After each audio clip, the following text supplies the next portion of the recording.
Այսօր մենք խոսելու ենք Հայաստանի Հանրապետության տեղական ինքնակառավարման համակարգի մասին, ինչպես նաև քննարկելու ենք տեղական ինքնակառավարման մարմինների և տեղական տնտեսական զարգացման միջև փոխհարաբերությունների մասին։ Իրականում նաև հետաքրքիր է վերլուծել և հասկանալ, թե ինչ ազդեցություն ունեցան հատկապես վերջին տարիներին Հայաստանի Հանրապետությունում իրականացված վարչատարածքային բարեփոխումները, հատկապես համայնքների խոշորացման գործընթացը,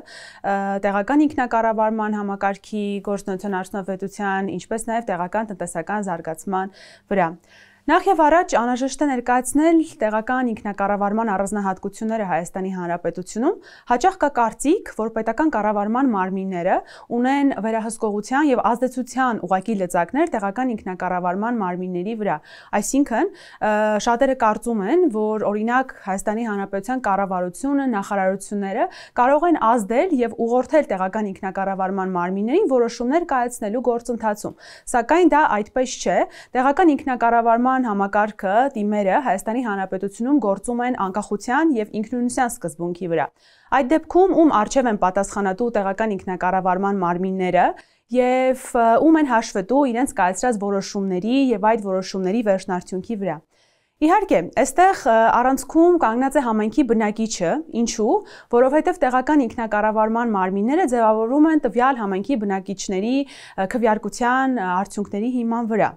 Այդ դեպքում ինչ կապ ունի պետական կառավարման մարմինները, ինչ դեր ունեն պետական կառավարման մարմինները տեղական ինքնակառավարման համակարգում։ Իրականում պետական կառավարման մարմինները առավել մակրո բնույթի որոշումներ են կայացնում, այսինքն դրամավարկային քաղաքականության, հարկաբյուջետային քաղաքականություն են իրականացնում, արտաքին տնտեսական հարաբերություններից տեղական ինքնակառավարման մարմինները զբաղվում են տվյալ համայնքում տեղական նշանակության, համայնքի առաջնահերթ խնդիրների եւ իհարկե բնակիչների խնդիրների լուծմամբ։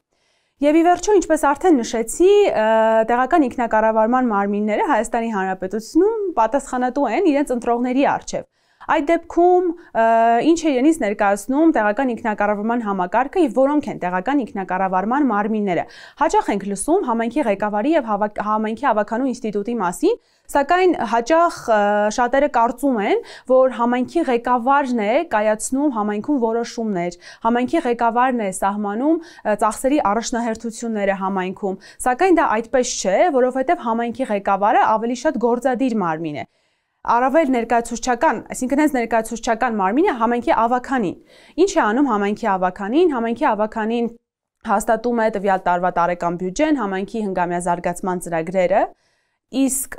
համայնքի ղեկավարը ստանձնում է դրանց իրականացման գործընթացը։ Այսինքն համայնքի ավականին եւ համայնքի ղեկավարը ավելի հակակշիռ ուժեր են եւ ստացվում է, որ համայնքի ղեկավարի գործունեության նկատմամբ վերահսկողություն իրականացնում է համայնքի ավականին եւ ոչ թե պետական կառավարման մարմինները։ Միաժամանակ, եթե փորձում ենք այս համեմատությունը տանել պետական կառավարման եւ տեղական ինքնակառավարման մարմինների միջեւ, հարկ է նշել, որ պետական կառավարման եւ տեղական ինքնակառավարման մարմինները ունեն նաեւ լիազորությունների շատ տարբեր շրջանակներ եւ ինչու ենք մենք որոշել, որ մեր համայնքներում առավել արդյունավետ է տեղական ինքնակառավարում իրականացնել, որովհետև կարծում ենք, այսպես որ տեղերում այդ խնդիրները ավելի արագ լուծում կստանան եւ համայնքի բնակիչները կկարողանան իրենց հուզող խնդիրները, հարցերը բարձրաձայնել իրենց ընտրած ներկայացուցչին եւ ստանալ արագ տեղերում դրանց լուծումներ։ Եվ դրանով է պայմանավորված, որ պետությունի, այսինքն պետական կառավարման մարմինից տեղական ինքնակառավարման մարմիններին տրվում են որոշակի լիազորություններ տեղերում այդ խնդիրները արագ եւ արդյունավետ լուծելու համար։ Տեղական ինքնակառավարման համակարգը եւ առհասարակ թիմերի գործունեությունը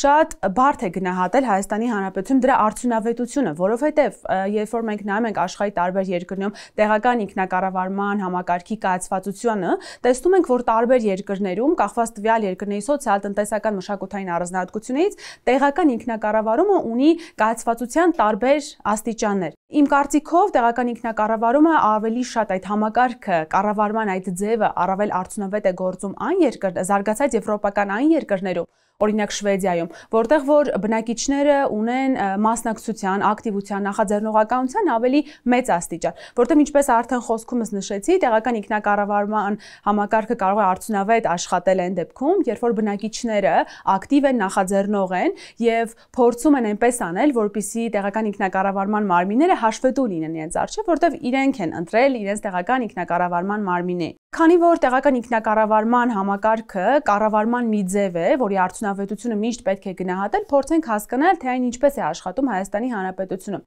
Եթե մենք դիտարկում ենք, որ տեղական ինքնակառավարման համակարգը այդքան լավն է, անկախ է, ինքնուրույն է եւ միաժամանակ միտված է արդյունավետություն ապահովել, հարց է առաջանում, թե ինչու օրինակ Հայաստանի Հանրապետության համայնքները տարիներ շարունակ ունեն տնտեսական զարգացման թույլ մակարդակ եւ մենք տեսնում ենք, որ մեծ թվով համայնքներում չկան նվազագույն ենթակառուցվածքներ, ոռոգման ջրի պայմաններ, խմելու ջրամատակարարման ցանց, ճանապարհների ոչ բարվոք վիճակ եւ միաժամանակ հարց է առաջանում, արդյոք տեղական ինքնակառավարման համակարգը կայացել է Հայաստանի Հանրապետությունում եւ ինչ մարտահրավերներ կան մեր առջև ծառացած։ Իրականում այս խնդիրները դեռևս սկսել են բարձրաձայնվել եւ սրանց մասին խոսվել է սկսած 2011 թվականից, երբ սկսեցին վերլուծություններ իրականացնել եւ տեսան, որ Հայաստանի պես փոքր երկրի համար 915 համայնքը բավականին մեծ մասնատվածության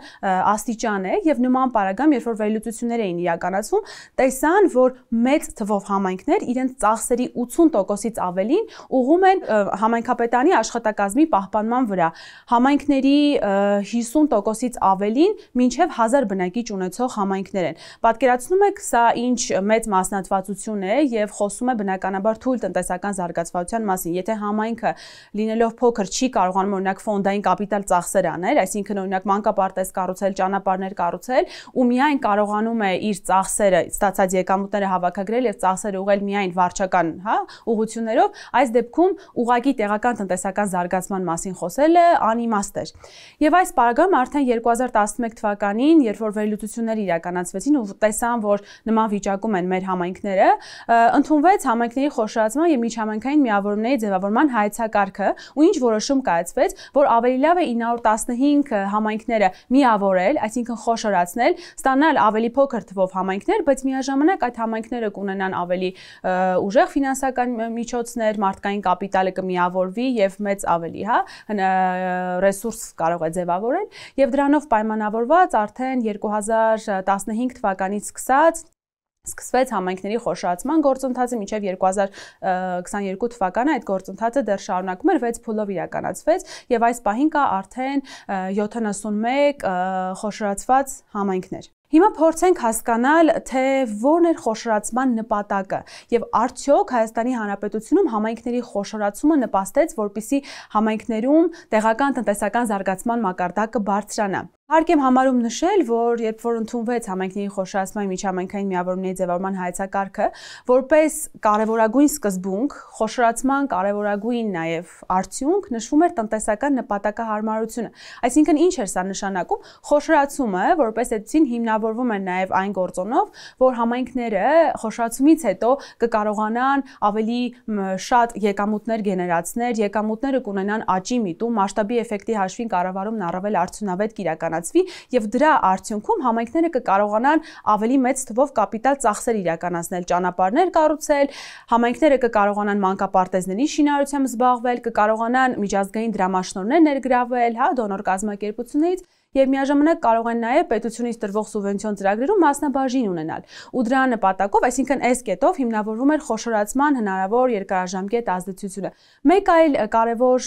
գործոն էր այն, որ խոշորացման արդյունքում բնականաբար եթե նախկինում փոքր գյուղերում հնարավոր չէր օրինակ գտնել բարձր որակավորում ունեցող մասնագետ, այս պարագայում խոշորացված համայնքում ավելի մեծ է հնարավորությունը, ռեսուրսները բարձր որակավորում ունեցող ենթադրենք հաշվապահ գտնելու, որին որ կվարձատրվեր ավելի շատ, քան նախկինում փոքր գյուղերի հաշվապահներին եւ դրա արդյունքում համայնքի կառավարումը, այդ ուղղությամբ առավել արդյունավետ ձևով կիրականացվել։ Սա եւս մեկ պատճառ, թե ինչու խոշորացումը կարող է դրական ազդեցություն ունենալ համայնքների տնտեսական նպատակահարմարության տեսանկյունից։ Եվ սրա արդյունքում խոշորացման այդ փուլերի ընթացքում, որ խոշորացում էր տեղի ունենում, անընդհատ հիմնավորում էր, որ տնտեսական զարգացման կգնան համայնքները։ Մեկ կարևոր փաստել եմ ուզում ընդգծել, որ համայնքները ունեն մեծ թվով լիազորություններ, այսինքն իդեմս համայնքի ղեկավարների մեծ թվով լիազորություններ ունեն օրենքով ամրագրված, որոնք թվում է թե կարող են նպաստել տեղական տնտեսական զարգացմանը, լիազորություններ գյուղատնտեսության, զբոսաշրջության, ձեռնարկատիրության խթանման ուղղությամբ, սակայն երբ վերլուծություն ենք իրականացնում, տեսնում ենք, որ տարիներ շարունակ համայնքի ղեկավարները իրականացնում են շատ քիչ թվով լիազորություններ։ Հարց է առաջանում, ինչու։ Իրականում պատճառը շատ պարզ է, որովհետև չկան ֆինանսական միջոցներ եւ չկան համապատասխան գործիքակազմեր, որոնց միջոցով այդ լիազորությունները առավել արդյունավետ կերպով կիրականացվեն։ Եվ իրականում հենց խոշորացման նպատակը այն էր, որ համայնքները այդ ֆինանսական կարողությունները միավորելու արդյունքում փոքր, նախկին համայնքները, իսկ այժմ արդեն բնակավայրերը կկարողանան առավել մեծ թվով լիազորություններ իրականացնել, այդ կերպ նպաստելով տեղական տնտեսական զարգացմանը։ Բայց ինչ ենք հասկանում տեղական տնտեսական զարգացում ասելով, տեղական տնտեսական զարգացման պայմաններում համայնքը պետք է կարողանա աշխատել այնպես, որպեսզի ստեղծվի նպաստավոր պայմաններ մարդկանց կենսամակարդակի բարձրացման, աշխատատեղերի ստեղծման, որպեսզի մարդիկ չհեռանան համայնքից, երկրից եւ կարողանան տեղում աշխատանք փնտրել, աշխատել, այսինքն պայմանները լինեն նպաստավոր։ Սակայն երբ իրականացնում ենք վերլուծություններ, տեսնում ենք, որ խոշորացումից հետո անգամ իմ նշած իհարկե գործոնները այսպես ասած կյանքի են կոչվել, որոշ համայնքներ այո, ունենում են մասնաբաժին սուբվենցիոն ծրագրերում, իրականացվում են ճանապարհաշինարարության աշխատանքներ, մանկապարտեզներ են կառուցվում, բայց այնուհանդերձ կա շատ մի կարևոր գործոն, որը որ ես կցանկանամ ընդգծել, կարելի ասել նաև բաց թողում, որը որ համայնքների խոշորացման գործընթացին պետք է տրամաբանորեն շարունակեր, որպես մի մաս այդ ողջ գործընթացի, դա համայնքի եկամուտների եւ տեղական տնտեսական զարգացման միջև կապի այդ խզվածությունն է։ Ինչ ենք հասկանում սա ասելով, իրականում համայնքի տարածքում գոյացող եկամուտները փաստացիորեն չեն մուտքագրվում համայնքի բյուջե։ Ավելի պարզ բացատրեմ, իրականում թե Հայաստանի Հանրապետության բյուջետային համակարգի մասին օրենքի եւ թե տեղական ինքնակառավարման մասին օրենքի համայնքի եկամուտները պետք է ձևավորեն նաեւ համայնքում գոյացած շահութահարկը եւ եկամտային հարկը, այսինքն վերոնշյալ հարկերից մասհանումներ պետք է արվեն համայնքի բյուջե, սակայն յուրաքանչյուր տարվա պետական բյուջեի մասին օրենքով այդ հարկերի մասհանումները 0% են սահմանում, այսինքն ինչ է ստացվում, որ անգամ խոշորացումից հետո, եթե մենք գնում ենք համայնքներին ուժեղացնելու ճանապարհով, այսինքն իրենց ֆինանսապես ավելի կանոն դարձնելու ճանապարհով, տեսնում ենք, որ միևնույն է համայնքում գոյացած այդ հարկատեսակների, որոնք որ ընդհանուր հարկատեսակներում ամենամեծ մասնաբաժինն են կազմում, եկամտային հարկը եւ շահութահարկը, չեն մուտքագրվում համայնքի բյուջե։ Փոխարենը գնում են պետական բյուջե ու այստեղ բնականաբար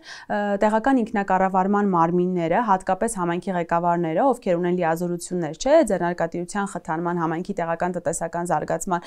մասով, չունեն ուղղակի մոտիվացվածություն եւ շահագրգռվածություն համայնքում տեղական տնտեսական զարգացմանը նպաստելու առումով, որովհետեւ համայնքում գոյացած հարկատեսակները ըստ էության չեն գալիս համայնքի բյուջե, եկամտային մաս չեն գալիս ու ամեն տարի դրանց տոկոսը, ինչպես արդեն նշեցի, 0 է։ Այստեղ իհարկե շատ տարբեր կարծիքներ կան, հատկապես խոշորացումից հետո անընդհատ քննարկվում է, թե ինչ մեխանիզմով կարելի է համայնքների եկամուտները, ավելացնել։ Այստեղ խոսքը բնականաբար իմ կարծիքով նրա մասին չէ, որ մենք փորձենք մեր քաղաքացիներին համայնքներում, տարբեր համայնքներում ապրող հավելյալ հարկային բեռի տակ դնել, որպեսզի իրենք ավելի մեծ չափով հարկեր վճարեն համայնքի բյուջե, այլ այստեղ իմ խորին համոզմամբ պետք է մշակել մի մեխանիզմ, որի արդյունքում, որի շրջանակներում մենք կկարողանանք թե եկամտային հարկից եւ թե շահութահարկից որոշակի մասնաբաժին ուղղել համայնքի բյուջե։ Ոչ միայն սա կնպաստի եկամուտների ավելացմանը, այլ նաև, ինչպես արդեն նշեցի, համայնքի ղեկավարները, համայնքի ավականին առավել շահագրգռված կլինի, թե դոնոր կազմակերպություններից տարբեր դրամաշնորհներ ներգրավելու եւ թե առհասարակ տեղերում հենց ձեռնարկատիրական գործունեությունը խթանելու տեսանկյունից։ Եվ իհարկե այդ համակարգը, որը որ դեռևս պետք է կայանա, բավականին ճանապարհ ունի անցնելու։ Եվ ինչ եմ ուզում սրանով ես նշել, որ Հայաստանի Հանրապետությունում համայնքների խոշորացման գործընթացը ինքնանպատակ չէ եւ այս գործընթացը շարունակվելու եւ բարելավելու տեղ ունի։ Այսինքն եթե մենք խոշորացել ենք համայնքները, դա վերջնարդյունք երբեք չէր կարող լինել, որովհետեւ այդ գործընթացը պետք է տրամաբանորեն հետևի դրան լիազորությունների ապակենտրոնացում։ Այսինքն Շատ լավ, համայնքները խոշորացրել ենք, բայց եթե համայնքները նվազագույն ինչ-որ խնդիրներ չեն կարողանում լուծել ու ֆինանսական առումով կայուն չեն, ապա ստացվում է, որ խոշորացումը ինքնանպատակ է դառնում։ Դրա համար, իհարկե, խոշորացումը ունեցել է դրական ազդեցություն։ Համայնքները կարողացել են տարբեր աշխատանքներ իրականացնել, շինարարական ճանապարհներ են կառուցվել, որոնք որ ըստ էության նաև կարող են ուղղակի եւ անուղղակի կերպով նպաստել տեղական տնտեսական զարգացմանը, թե туриզմի առումով, գյուղատնտեսության եւ մի շարք այլ ուղղություններով, բայց այնուհանդերձ համայնքների խոշորացման գործընթացը պետք է ունենա նաև տրամաբանական գործընթացների տրամաբանական հաջորդականություն, որին բնականաբար պետք է հետևի, ինչպես